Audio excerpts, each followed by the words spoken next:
Om Namo Bhagavate Sri Ramanaya. Good afternoon and happy Mother's Day to all. This is the Satsang group from Michigan. In our program today, we have a reading from Spiritual Stories as told by Sri Ramana Maharishi by Saroja and from Moments Remembered by Sri V. Ganeshan by Uma. This is followed by a Tamil song, Valam Vara Vendum, written by Sri Sadhu Om Swamigal and tuned by Sri Ram Parthasarathi. This song will be performed by Kalpana. Sri Sadhu Om Swamigal wrote this song explaining the greatness of the divine mountain Thiruvannamalai. Sri Sadhu Om Swamigal was a Tamil poet of surpassing excellence, a talented musician, a melodious and sweet voiced singer, a lucid writer of prose, and a brilliant philosopher endowed with a deep spiritual insight. Thank you. Spiritual Stories as told by Raman Maharshi. Ardhanarishwara, a form of Shiva, half man and half woman. Once upon a time on Mount Kailash, the mountain of delight, the great Lord Shiva and Goddess Parvati were sitting on the throne. The place was filled with the scent of fine flowers and incense. After granting the boons desired by the Devas, Rishis and devotees and dismissing them, Lord Shiva rejoiced in the company of Goddess Parvati. The great god pleased Goddess Uma, who was as beautiful as Goddess Rati and full of auspicious qualities and noble traits.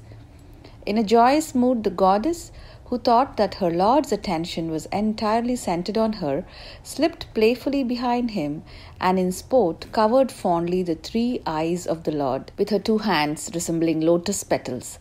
As soon as his 3 eyes were covered, a dismal darkness spread over the universe for millions of years.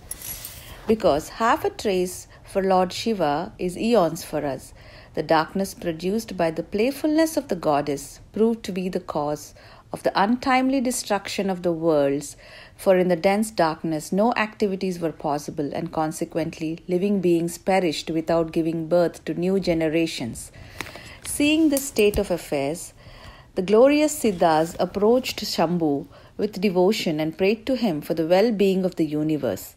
In response to this prayer of devotees and Siddhas, Lord Shiva, the embodiment of compassion, told the goddess to immediately remove the hands.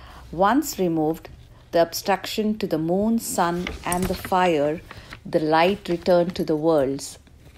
Lord, who is an ocean of compassion, turned with a smile to his beloved and graciously spoke some words on Dharma and Artha. It is not proper that you, who are the mother of the world, should do anything to dissolve it.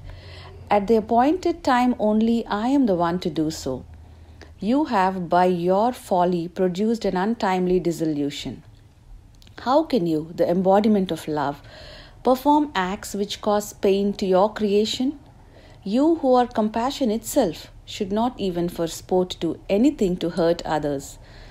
On hearing Shambhu's words, Goddess Uma was struck with remorse and prayed to know what she could do in expiation of this fault of hers. At this, Lord Shiva was pleased with the repentance and devotion of Goddess and said, I shall prescribe a penance for you in accordance with prevailing practice. You may perform meritorious acts for the welfare of Karma Bhumi. People will acquire firm faith in Dharma by seeing your method of doing penance. There is no doubt about it. Your grace will make the earth realize its goal, which is the maintenance of Dharma. The timeless Vedas declare you to be the all. I shall remain there in the lotus of your heart in my formless state as an absolute pure being. Therefore, you need not suffer the pangs of separation from me. On hearing this, the goddess at once proceeded southwards with her companions. At that time, the king of Kashi, there was famine, and people were suffering greatly as they could not get food. Seeing this on her way and taking pity on people, Devi created a big mansion by her mere wish and took the name of Annapurna with a vessel which never became empty, fed thousands of people. Before long, her fame spread throughout the country. With a wish to test her ability, the king and his ministers went there in disguise and ate the food that was given. When the king found the inexhaustibility of the food that was being served all round, he immediately realized that this could not be done by any human but only by divine power. Therefore, after the meal, he went and fell at the feet of Annapurna and prayed, "Great Mother, please bless us and grant us deliverance." Pleased with this devotion, the Divine Mother assumed her original form and said, "My son, I am pleased with your devotion. As I have stayed here so long, your country will be relieved of the evils of drought. You will now have rain and there will be no famine. I cannot stay here any longer. I must go south for my penance. Rule the people well and be happy." From there, she went to Kanchipuram in the south. There she saw the pure and holy waters of the Kampa and began to practice austerities on the river banks. Full of devotion, she worshipped it with leaves as traditionally prescribed. She respectfully welcomed the holy sages, Maharshis, who came to see her. The sages were filled with wonder at her austerities. On one occasion, she had collected clean flowers from the forest and repeatedly doing the mantra, she began to worship the Shivalinga made of sand on the banks of the Kampa. Lord Shiva wished to test her devotion and so made the waters of the Kampa rise and overflow its bank. Ambika did not abandon the linga which she was embracing, even though she was fast being surrounded by water. She devotedly adorned the great linga and clasped it to her heart, and with open eyes meditated on Sadashiva with one-pointed devotion. Then a divine voice from the sky spoke, "This great flood has subsided. You can now leave the linga, noblest of beings. This linga worshipped by you will achieve everlasting fame as the one worshipped by the gods and capable of granting boons. May your penance be successful. May human beings who see and worship this linga, established for the maintenance of dharma, attain the goal of their lives. I myself shine on this earth in the form of the effulgent Arunachala for the liberation of mortals, since it removes the cruel heap of sins from all the worlds, and since bondage becomes non-existent when one sees it, it is named Arunachala, the hill that destroys bondage. Rishis, Siddhas, Gandharvas, Yogis come here and fervently worship it, forsaking the peaks of Kailash and Mount Meru. You may go there and learn from sage Gautama about devotion to me and about the glory of Arunachala and to do more penance. I shall reveal to you my effulgent form there in order that all sins of the world may be destroyed and all the worlds prosper."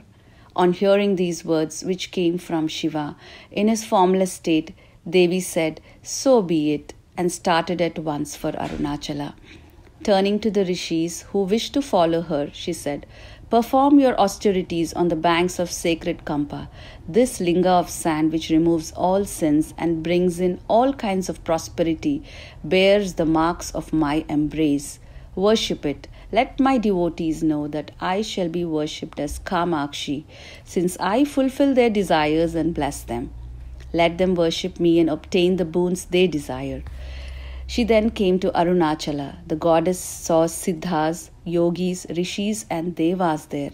All the Maharshis begged her to be their guest, but she said she must see Gautama according to Shiva's command. So they directed her to his ashram. Devi then went to Gautama ashram at the foot of the coral hill, Pavalakundru.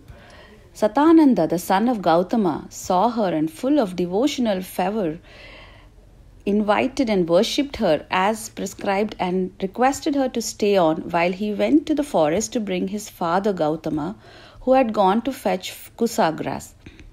By that time, Gautama had already started for home, and when Satananda saw him, he ran to his father with great excitement and told him that Divine Mother had come to the ashram.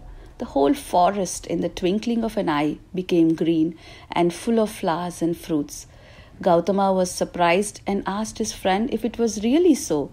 Satananda with a faltering voice said, Mother Parvati herself has come. Equally thrilled and elated, Gautama hastened to the place, saw Parvati and worshipped her. After Devi performed penance for a long time according to the instructions of Gautama, Mahadeva finally appeared before her and said that he would grant her whatever boon she asked for. With great respect, Devi prayed that she should become half of Lord Shiva himself, saying, I cannot live any longer with a separate body, for if separate, I may make another mistake like this and shall have to undergo all the hardships of penance and suffer the pangs of separation. Parameshwara therefore acceded to her request and so united with her as Ardhanarishwara, the Lord with half female form. This is how Amba, the Mother of Universe, became one half of Lord Shiva. This following reading is from Moments Remembered by V. Ganeshan, Chapter 16, Paramount Ramana. Srimad Kanakama, who worshipped Bhagavan and basked in his presence, was further fortunate in her close acquaintance with Sri Muruganar. This association greatly helped her, particularly after Bhagavan shed his body.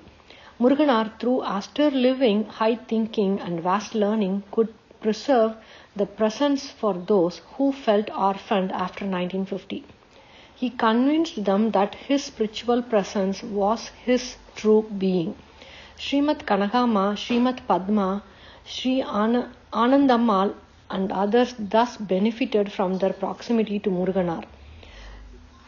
His daily exposition of Sri Bhagavan's Nool Thirattu, collected works of Sri Bhagavan, for many months transported them into the Ramana world of pure awareness. I asked Srimad Kanakama to tell me about Sri Anandammal. She narrated, Sri Anandammal had been coming to Bhagavan from his Virupaksha days. She belonged to Tiruvannamalai itself, where she lived with her parents. From her childhood, she was attached to Bhagavan, and at Virupaksha cave she used to meditate in front of him. Though her aspiration was purely spiritual, her parents forced her into marriage. Even after marriage, her regular visits to Bhagavan to Virupaksha cave did not cease. In course of time, she had a son. All her thoughts were about Bhagavan, and the son and other family members remained neglected. Leaving the child at home, she would still go up the hill for meditation. Nothing, not even the pleading persuasions of her parents and relatives, could wean her from this practice. After a few years, her husband passed away. Bhagavan also had come down from the hill to the present Sri Ramanashramam. Anandammal, leaving her son with her brother, shifted her residence from Tiruvannamalai town to Ramananagar opposite to the ashram. She erected a thatched hut with mud walls. She led a strictly disciplined life, eating very little, speaking only on matters spiritual, and going to Bhagavan every day without fail. The purity of her appearance would inspire reverence. The ochre dress, Rudraksha mala around her neck, and clean-shaven head. Her needs were few. One Dhanama, who was a great admirer of Anandammal, used to help by cooking for her. If Dhanama had to go out of town, she would cook rice for a few days and put it in a pot and pour water into it. This was all. When hungry, Anandammal would eat a portion of the cold rice with salt for taste. Though she could not read and write, she could explain any passage from spiritual texts. She would be very happy if visiting friends recited in her presence Bhagavan's Nool Thirattu and Ribu Gita. Her happiest moments, however, were those when she could sit meditating in Bhagavan's presence. She also dearly loved to go round the holy hill Arunachala. A school teacher, Madhurammal, well versed in Vedanta, often visited the ashram. She hailed from Madurai. Seeing the greatness of Anandammal, she used to spend some time with her and read out Tamil religious books. Difficult passages which baffled her would be explained by Anandammal in the light of Bhagavan's teachings. Thus, what erudition could not reveal, her direct experience could. In those days, many earnest sadhus were living at Palakottu. Muruganar, Mungala Venkatramaya, Annamalai Swami, Kunju Swami and others. It was customary for devotees to give these sadhus some special eatables prepared at their houses. Once I prepared pakodas and distributed them to the sadhus in Palakottu. That day I took a packet of pakodas and went to her hut. She was in meditation, but she welcomed me with her usual affection. I offered the packet. Without touching it, she asked what it was. I said pakodas. I prepared them specially to offer to the sadhus. I had a thought that I should also give some eatables to the sadhus at Palakottu. I have given the rest. This last packet is for you.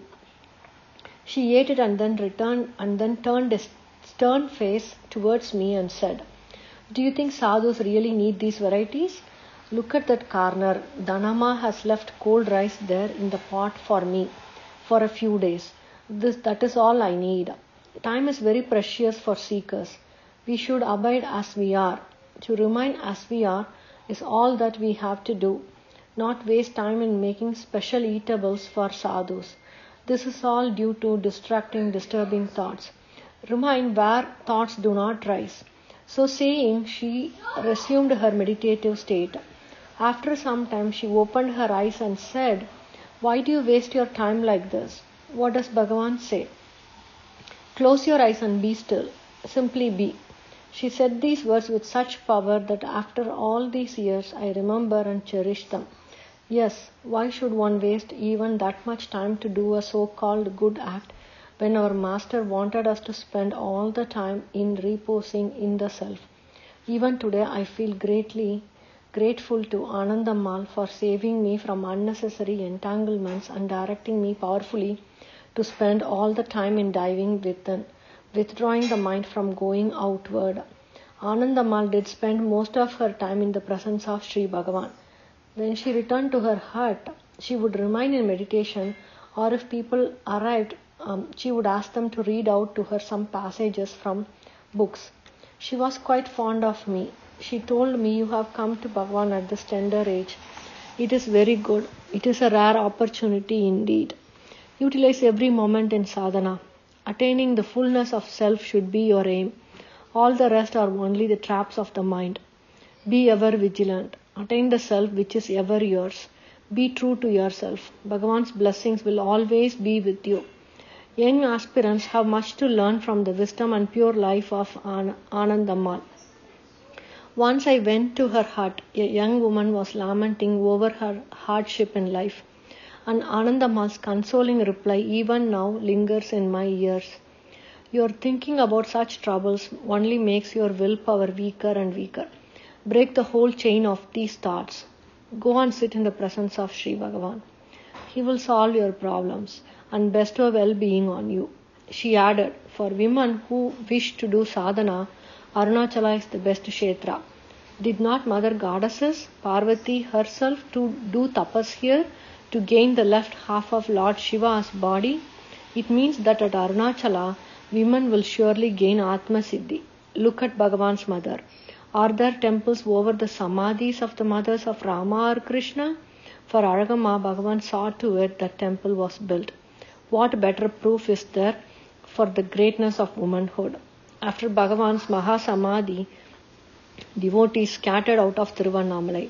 However, after some time, they discovered that they could not find peace of mind anywhere else. So they slowly came back to the shrine of Sri Bhagavan Samadhi. They approached Muruganar and requested him to expound Bhagavan's return works, Nool Thirattu. Muruganar's explanations, interspersed with reminiscences of the Master, delighted us, like showers of Brahmana ambrosia. Fortunate indeed were those who listened to Muruganar's talks. Anandammal and myself were among those who have had this rare privilege. After completing the collected works of Bhagavan, Muruganar expounded other spiritual treatises like Atma Purana. One day Anandammal wanted Muruganar to explain a passage about Saint Vamadeva in Atma Purana. She asked, Vamadeva had some residual Parabharta and had to experience Garbhavasa, stay in womb, that is rebirth. Immediately after coming out of the womb, he realized the self, didn't he? After uttering these words, Anandammal suddenly fell forward and collapsed. It looked as if she was prostrating. But after a few minutes, when she did not get up from her prostration, I lifted her and made her sit up. She was not conscious. We sprinkled water on her face, yet there was no improvement. Then she was taken to her relative's house in the town. She never opened her eyes again. This happened at evening 6, and by 9 p.m. she was pronounced dead. Her last thought was on the release of Vamadeva. Her body was laid to rest near the ashram by her son and her brother.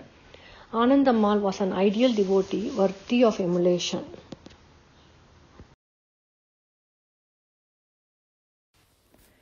This song, Valambara Vendum, is a composition of Swami Sri Sadhu Om.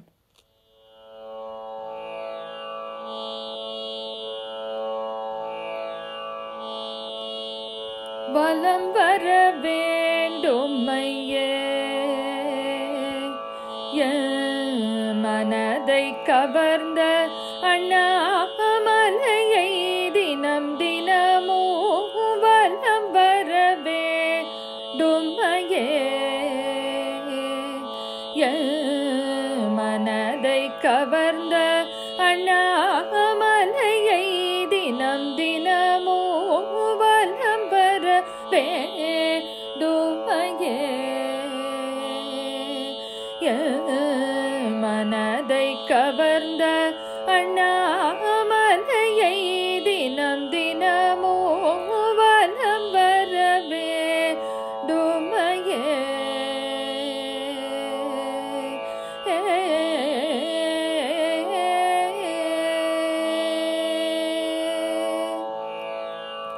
Nalandigal Jnana Ramanabhiran Nalandigal Jnana Ramanabhiran Nalandigal Jnana Ramanabhiran Nalandigal Jnana Ramanabhiran ஓர்வினாடி விலகாத ஞானமலையை நானும் வலம்பர வேண்டுமையே மனதை கவர்ந்த அண்ணாமலையை தினம் தினம் மூவலம்பர வேண்டுமையே கலந்த சிவஞான காதற் பெருக்காலே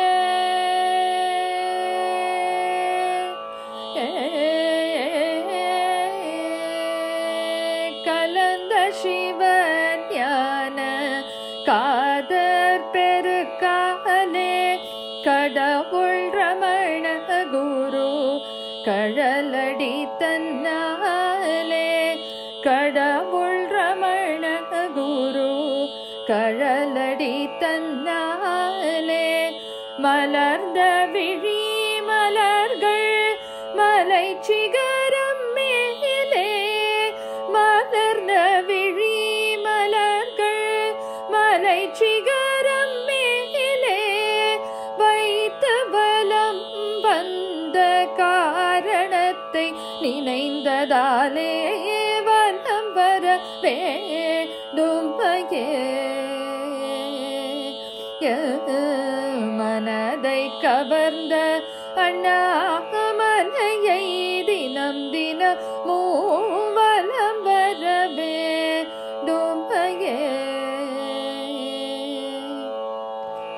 அமரரிரை முனிவோர் அரிய என் தேவியர்கள் அமரரிரை முனிவோர் அரிய என் தேவியர்கள் அருமுகன்னைங்கரனும் அடியவர் புடை சூழ அருமுகன்னைங்கரனும் அடியவர் புடை சூழ இமயமலை மகளே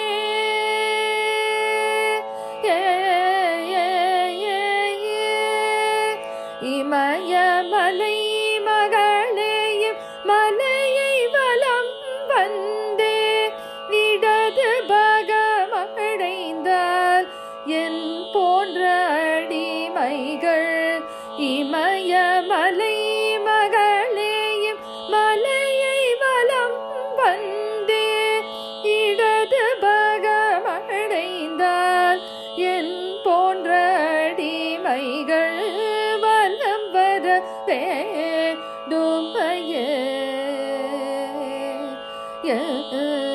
மனதை கவர்ந்த அண்ணாமலையை தினம் தினம் மூவலம் வரவே டுமையே